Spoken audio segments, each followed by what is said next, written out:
तो दोस्तों अगर आपके एग्ज़ाम में ऐसा सवाल आता है तो इसको कैसे सॉल्व करना है, इसी को आज हम यहाँ पे सीखने वाले हैं। आपको बता दें कि इसको आप दो तरीके से सॉल्व कर सकते हैं। पहला तरीका ये कि इसको आप एलसीएम लेके सॉल्व कर सकते हैं, और दूसरा तरीका ये है कि इसमें आप जो 1/x है और 1/y है इसको आप ए बी मान के सॉल्व कर सकते हैं। ए बी सी डी कुछ भी मान के सॉल्व कर सकते हैं, यानी कि दो तरीका है।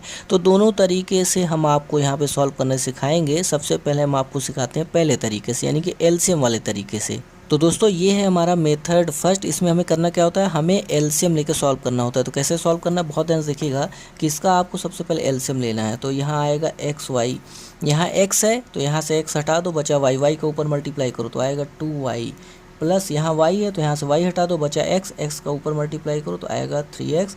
ये बन गया आपका 13 अपॉन 1 लगा के क्रॉस मल्टीप्लाई कर लो, यानी कि 1 का मल्टीप्लाई इधर होगा, एक्स वाई का मल्टीप्लाई इधर होगा। जब आप 1 का मल्टीप्लाई किसी भी जगह करोगे तो वही चीज़ आ जाएगा, यानी कि यहाँ पे आएगा 2y plus 3x equal to 13 का एक्स वाई में मल्टीप्लाई होगा तो आ जाएगा 13xy।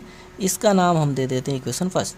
अब दोस्तों यही काम आपको यहाँ करना है, यानी कि इसको भी एलसीएम लेके सॉल्व करना। तो भैया एलसीएम लो, आएगा एक्स वाई, तो हमने आपको सिखाया हुआ है कि यहाँ पे y से मल्टीप्लाई होगा तो आ जाएगा 5y माइनस 4x, ये आ गया माइनस का 2, क्रॉस मल्टीप्लाई करो तो भैया 1 का मल्टीप्लाई इधर होगा, एक्स वाई का मल्टीप्लाई इधर होगा। तो 1 का मल्टीप्लाई आप कहीं भी करें तो वही चीज़ आएगा, यानी कि 5y माइनस 4x आ जाएगा। और x का मल्टीप्लाई जब आप -2 में करेंगे तो आएगा -2xy। इसका नाम दे दिया इक्वेशन सेकंड। अब दोस्तों यहाँ से अब आपको करना क्या होगा कि किसी एक वेरिएबल को आपको बराबर करना है।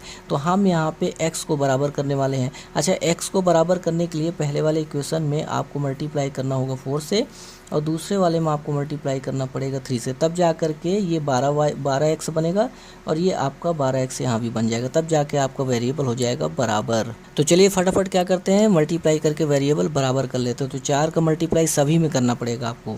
तो 4 दूनी 8y प्लस 12x, और यहाँ आ जाएगा 52xy।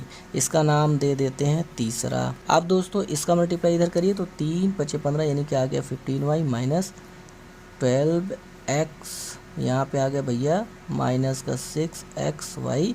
इसका नाम दे देते हैं भैया हम चौथा। अब देखो दोनों जगह वेरिएबल बराबर हो गए। अगर दोनों जगह वेरिएबल बराबर हो जाते हैं तो इसको एक के नीचे एक रख के हम लोग क्या करते हैं, काट देते हैं, या फिर ऐड या सब्ट्रैक्ट कर लेते हैं। तो भैया यहाँ से पहले इसके नीचे रखो, ये आएगा 15y minus 12x equal to minus का 6xy। तो भैया नीचे रख दिया। अब देखो दोनों कट रहे हैं तो काट के जोड़ लो। तो भैया ये कट गया, इसको जोड़ो, आएगा 23y इज इक्वल टू, यहाँ पे आएगा भैया 46xy। अब दोस्तों y से y कट गया, 23 से 2 बार में 46 कट गया। तो यहाँ इस साइड तो बचा 1, इस साइड बचा 2x। अब 2 को इधर बुलाओ तो 2 मल्टीप्लाई में इधर आएगा तो अपॉन में चला जाएगा, यानी 1/2 इज इक्वल टू आ गया x, यानी x की वैल्यू हमने फट से निकाल ली 1/2। तो अब दोस्तों आपको कुछ नहीं करना है, इस x की वैल्यू उठा करके आपको इन दोनों में से किसी एक में पुट कर देना, तुरंत आपकी y की वैल्यू निकल आएगी। तो दोस्तों हम जो है यहाँ पे x की वैल्यू पुट करने वाले हैं। तो चलिए सबसे पहले क्या करते हैं, इसको लिख लेते हैं। तो दोस्तों हमने लिख लिया है। चलिए अब हम क्या करते हैं, यहाँ पे x की वैल्यू पुट करते हैं। जैसे पुट करेंगे तुरंत y की वैल्यू निकल आएगी। तो 2x की वैल्यू है 1/2 plus 3/y is equal to 13। अब दोस्तों ये जो 1/2 है, इसका जो 2 है ये ऊपर जाके मल्टीप्लाई हो जाएगा, तो आएगा 4 plus 3/y is equal to 13। अब ये 4 उधर जाएगा तो माइनस में हो जाएगा, यानी कि ये जो 4 उधर जाएगा तो आ जाएगा माइनस में। तो 3/y is equal to 13 minus 4, तो 13 माइनस 4 आ गया 9, यानी कि भैया हमारे पास कितना आ गया, 3/y इज इक्वल टू आ गया 9। तो 3 से ये 9 को काट दीजिए 3 बार में, तो हमारे पास आ गया 1/y, सॉरी यहाँ पे हम लिख दे रहे हैं 1/y इज इक्वल टू आ गया हमारे पास 3। अब दोस्तों 1/y इज इक्वल टू आ गया 3, तो क्रॉस मल्टीप्लाई कर लो। तो 1 का 1 में मल्टीप्लाई करो, y का 3 में, तो 1 इज इक्वल टू आ गया 3y। इस 3 को इधर बुला लो तो 1/3 हो जाएगा, यानी कि y, यानी कि y की वैल्यू आ गई 1/3। इस तरीके से आपको दोनों आंसर निकाल लेना है। तो दोस्तों इसका आप एक बार स्क्रीनशॉट ले लीजिए ताकि आपको देखने में आसानी हो, समझने में आसानी हो। ये रहा इसका सॉल्यूशन पहले मेथड द्वारा। इस तरीके से हमने क्या किया, इसको सॉल्व किया है।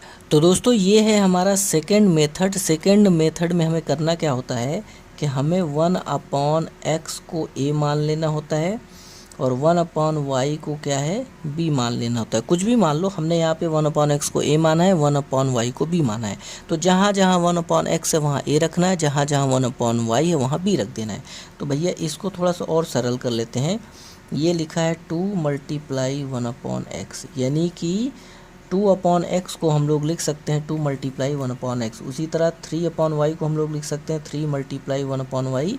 और इधर तो भैया 13 लिखा है, लिखा रहने को। उसी तरह इसको थोड़ा सा सरल कर लो, 5 multiply 1/x minus 4 multiply 1/y equal to -2। अब दोस्तों जहाँ जहाँ 1/x वहाँ a रख दो, तो 2a ये बन जाएगा 3, 1/y की जगह b रख देंगे तो बन जाएगा 3b इक्वल टू 13। उसी तरह इसको सॉल्व करें भैया तो आ जाएगा 5a -4 का b इक्वल टू -2। अब दोस्तों इसका नाम दे देते हैं हम लोग इक्वेशन फर्स्ट, इसका नाम हम लोग दे देते हैं इक्वेशन सेकंड। अब दोस्तों यहाँ से क्या करना है आपको, फिर वही काम करना है कि वेरिएबल बराबर करना है। तो हम क्या करेंगे, b को बराबर कर लेते हैं। जब b को बराबर करेंगे तो इसमें किससे मल्टीप्लाई करना पड़ेगा, इससे मल्टीप्लाई करना पड़ेगा 4, यानी कि फर्स्ट वाले में 4 से मल्टीप्लाई करना पड़ेगा और सेकंड वाले में 3 से मल्टीप्लाई करना पड़ेगा। ये बिल्कुल उसी के जैसा बन चुका जैसा अभी बना हुआ था। तो भैया 4 से मल्टीप्लाई करो इसमें, तो उस 4 का तो मल्टीप्लाई सभी में होगा, तो सभी में करो कितना आएगा, 4 2 जा 8a plus 12b is equal to 52। इसको करो तो भैया कितना आएगा, 3 5 जा 15a minus 12b is equal to -6। अब दोस्तों देखिए दोनों हो गए बराबर, तो अब दोनों क्या करेंगे, एक दूसरे के नीचे उतार लेंगे। इसको चलिए इसके नीचे उतार लेते हैं, 15a minus 12b is equal to -6। अब दोस्तों देखिए कट गया, काट दो, 15 8 23a, इधर आ गया भैया 46, 23 दूना 46, यानी a इज इक्वल टू आ गया 2। अब दोस्तों a इज इक्वल टू आया 2, लेकिन अब हम क्या करेंगे, अंत में a की जगह a की वैल्यू रखेंगे। तो a की वैल्यू क्या है, a की वैल्यू है 1/x, क्योंकि हमने 1/x को a माना, तो अब हम a की जगह 1/x रखेंगे।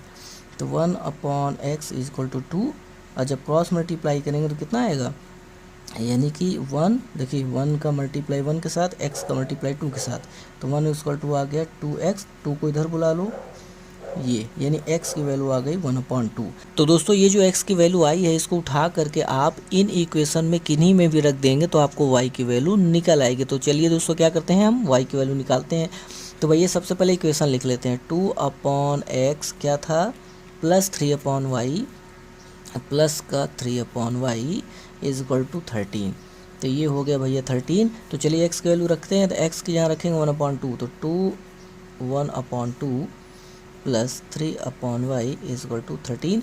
तो दोस्तों ये जो 1/2 है, इसका 2 जो है ऊपर चला जाएगा तो बन जाएगा 4, 4 plus 3/y is equal to 13। 4 उधर ले जाओगे तो 3/y is equal to 13 minus 4, यानी कि आ गया 9, यानी हमारे पास आ गया 3/y इज इक्वल टू आ गया 9। 3 से 3 काट दो भैया, तो y is equal to 1/y, यहाँ से क्या निकला, यहाँ से निकला कि 1/y इज इक्वल टू आ गया 3।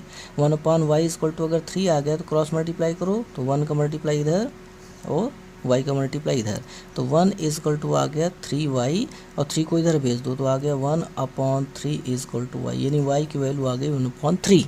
तो इस तरीके से सेकेंड मेथड के द्वारा आप क्या करेंगे, x और y की वैल्यू निकालेंगे।